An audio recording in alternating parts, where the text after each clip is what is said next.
করেছে, আমার মেয়েকে তিলে তিলে ক্ষয় করেছে আলবির মা। আসলে সুইসাইড বা কিভাবে আসলে কি আপনি ইকরা অনেক স্ট্রং একটা মানুষ। আমি ওকে চিনি আজকে অনেক বছর। ও ও ও আমার বেস্ট ফ্রেন্ড, আমরা বেস্ট ফ্রেন্ড। ও কখনো এগুলো করার কথা না।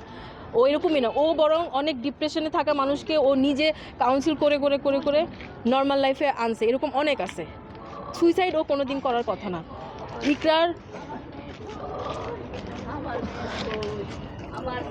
হাজবেন্ড আলভির সাথে ওর আগে থেকে আমার মেয়েকে তিলে তিলে ক্ষয় করেছে, আমার মেয়েকে তিলে তিলে ক্ষয় করেছে আলবির মা। আলবির মা আমার তিলে তিলে আমার মেয়েকে ক্ষয় করেছে। আলভি আপনারা তো কথা বলেন না, আমি দেখছেন এখন তো সব হচ্ছে। আমার সাথে সময় চিল্লালেন আপনারা। ভাইয়া তখন আমরা তো জানি না যে আপনি ওর ভাই, আমরা বুঝি নাই। আমি এখন কেন তো আসছি? এই যে এখন যে সময় টিভি আসছে, সবাই টিভি আসছে, এখন আপনারা কথা থেকে কথা বলতেছে, অনেক কোনো সমস্যা নেই। আমি ওই সময় দোষে সবাই আমার একটা শুরু করছে। অনেকেই তো ফোন দিয়েও ভিডিও করতে, উনিও তো ফোন দিয়ে